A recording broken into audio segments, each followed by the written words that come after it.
Dorothy Hottie, Executive Director of this Red Cross chapter, which is your Red Cross chapter. And I'd like to thank you all for taking the time this morning to spend an hour with us. This is our 4th annual Hour for the Red, and I always look forward to being here with all of you because I get to share the vital work that our chapter does. I get to acknowledge the contributions of our tireless volunteers, and I get to thank those who support us throughout the year with their financial donations. I think everyone has come to appreciate this breakfast format, which allows us to share through words and through images the work that we do in less than an hour.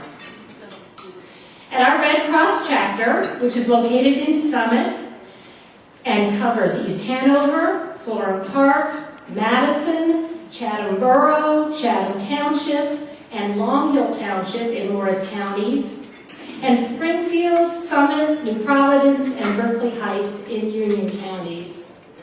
Every day at that chapter is a busy day. Our disaster action team, who is on call 24/7, is always actively supporting the residents in those 10 towns. Our health and safety instructors, who are teaching life-saving skills to residents that range from preschoolers to seniors. Everything from Scrubby Bear to babysitting to our new Citizen CPR class, which teaches people how to sustain life through sustained compressions without those rescue breaths.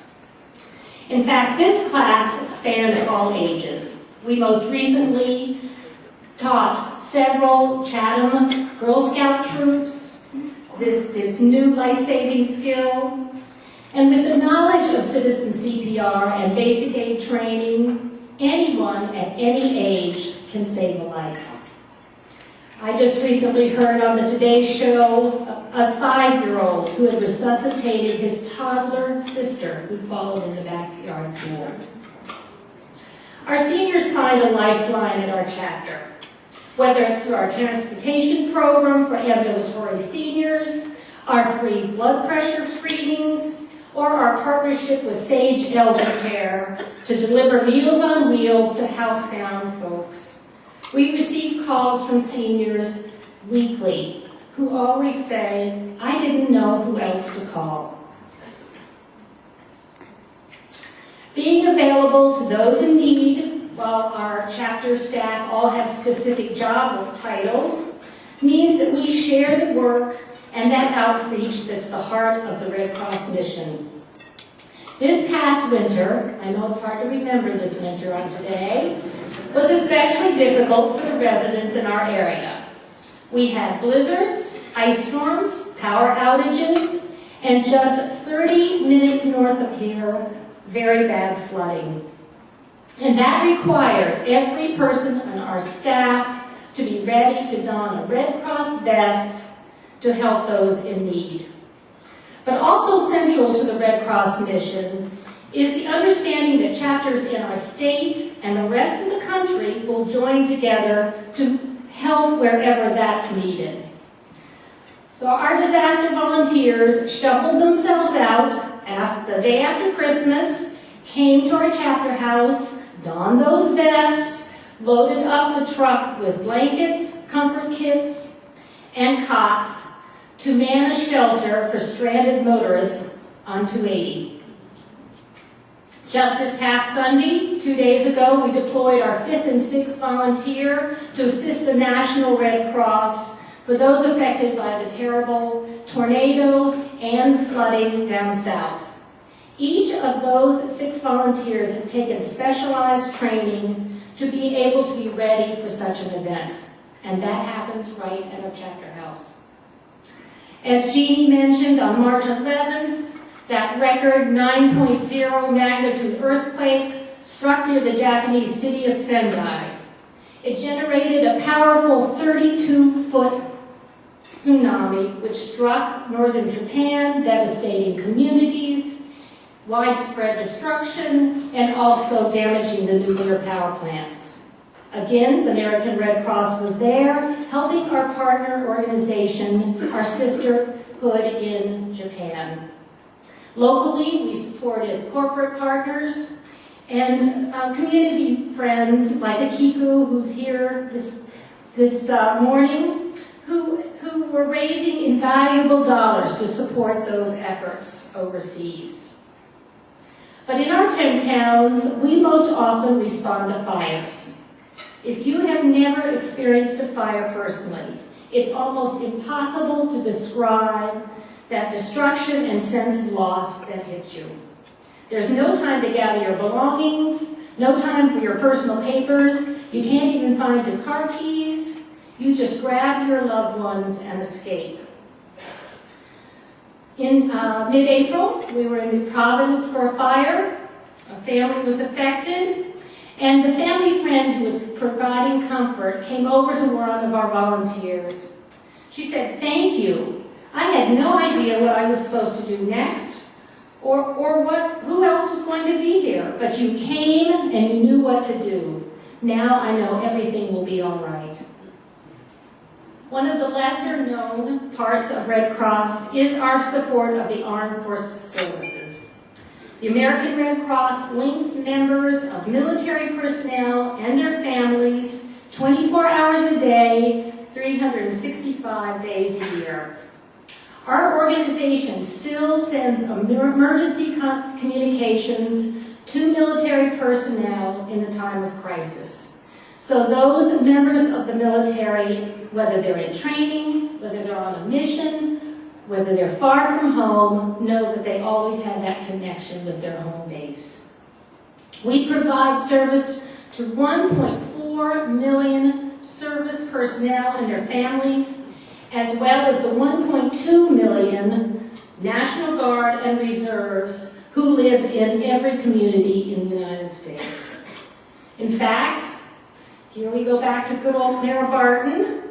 That was her original focus when she was working during the Civil War.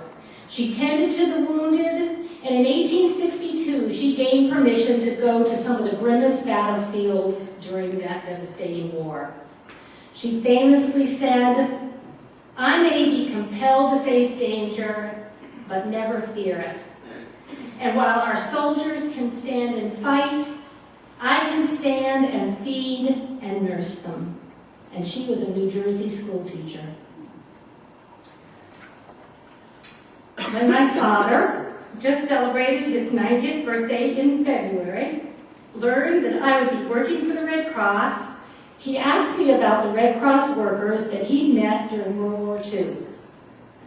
My father flew B-17 bombers out of Britain, and when those young soldiers returned to the base, they were assembled and being debriefed. Red Cross ladies met them with coffee and snacks, easing their tension after those dangerous bombing raids over France. He was so curious to know if they were volunteers or paid staff. And I said, "Daddy, the Red Cross is 97% volunteers. We are a volunteer organization." And it really impacted me to think of the generational tie that the Red Cross has had in this country. So many people have been touched by Red Cross in so many ways. I'm so proud to be part of this organization. I'm so proud to be part of Colonial Crossroads chapter. And yet, as you all know, and the reason you're here, there is still a lot to be done. We need to reach out to every household so that at least one person is trained in CPR and basic aid in order to save a life. Our volunteers need to continue to get the training so they can don that Red Cross vest and have the skills to act when a crisis is at hand. And we need to educate our communities on our financial gap and the fact that we are not supported by the government. It is the donations we receive from all the residents in our communities that makes our work possible. Truly, every donated dollar counts for the Colonial Crossroads chapter. We are very careful stewards of your donations. We have consolidated all of our programs and services into our Summit Chapter House and have sold the Madison House. While the Madison House was an important landmark and a convenience for so many residents, we had outgrown that space for our training and for our blood drives. We're still very much a part of the Madison community and those neighboring towns in Morris County. But without the support from those residents throughout our 10 towns, we cannot continue to provide the programs and services that are so vitally needed. You always know I have a gimmick. See these little foam red crosses on your table? See if you can pick one up.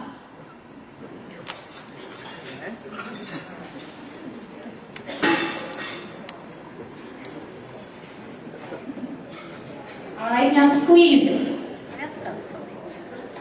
And open your fist slowly. It bounces back. It's resilient, it's flexible, it's smooth and seamless. And it's a great stress reducer. Just like the role we play when we hand out a cup of coffee or a blanket. Let's not ever forget the symbol of the American Red Cross. It conveys respect, understanding, and direction. It tells people where they are, that they're safe, that they can get help, and they can give help back.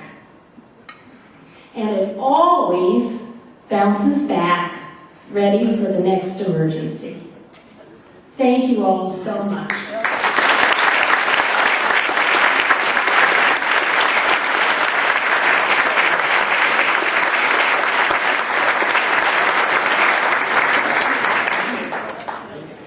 Now I'd like to invite you to watch a video. This one, this year, features some very familiar faces, and it's made possible by a wonderful volunteer. Blair Shade, Blair, where are you? Directed and edited this piece. Thank you, Blair.